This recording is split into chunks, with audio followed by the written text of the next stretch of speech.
এক দেশে ছিল দুই ভূত, ভালো ভূত আর বদ ভূত। ওরা ছিল সমবয়সী। সবসময় একে অপরকে টেক্কা দিতে চায় দুই ভূত। কে সেরা হবে তা নিয়ে প্রতিযোগিতা করে। তবে সব প্রতিযোগিতাতেই ভালো ভূতটাই জিতে যায়। বদ ভূতটা একদিন দুষ্টু একটা ফোন দিয়ে আটলো। ভালো ভূতকে গিয়ে বলল, চলো আমরা একটা মানুষের বাসায় ঢুকে পড়ি। সেখানে দুদিনের জন্য একটা প্রতিযোগিতা করব আমরা। প্রতিযোগিতা হলো কে মানুষটাকে সারাদিন ঘুমিয়ে রাখতে পারবে। বদভূতের প্রস্তাবে রাজি হয়ে গেল ভালো ভূত।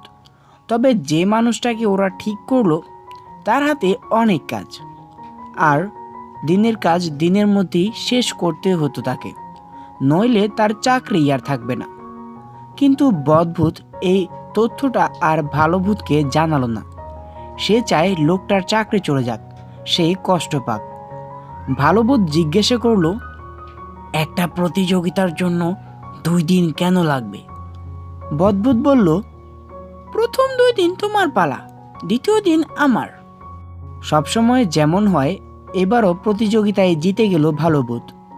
লোকটাকে সে সারা দিন ঘুম পাড়িয়ে রাখলো, কিন্তু বদভূত লোকটাকে 1 মিনিটও ঘুমাতে দিল না। কিন্তু একটা দিন ঘুমিয়ে কাটানোর কারণে লোকটা অফিসের কাজ শেষ করতে পারলো না, তাই তার চাকরিটাও চলে গেল। চাকরি হারিয়ে কাঁদতে লাগলো লোকটা। বদভূত তখন সেখানে ছিল না, আর ভালো ভূতও চলে গিয়েছিল। কিন্তু লোকটার কান্না শুনে ফিরে এলো। ঘরে ঢুকেই বলল, হাউ মাউ খাও, মানুষের গন্ধ পাও। লোকটা ভীষণ ভয় পেল। আমাকে খেও না ভূত, আমাকে খেয়ে মজা পাবে না, আমার অনেক দুঃখ। কিসের দুঃখ তোমার? লোকটা তার দুঃখের কথা শোনালো। সব শুনে ভালো ভূত অভয় দিয়ে বলল, আমি তোমাকে খেতে আসিনি, ঠিক আছে, আমি তোমার চাকরি ফিরিয়ে দেব।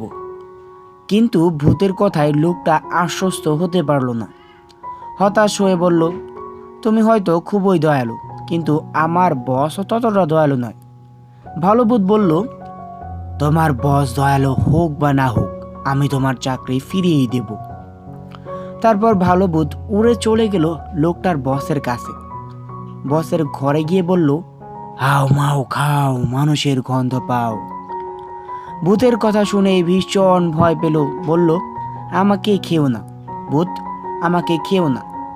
ভালো ভূত বলল, আমার হাত থেকে বাঁচার একটাই উপায় আছে। কি উপায়?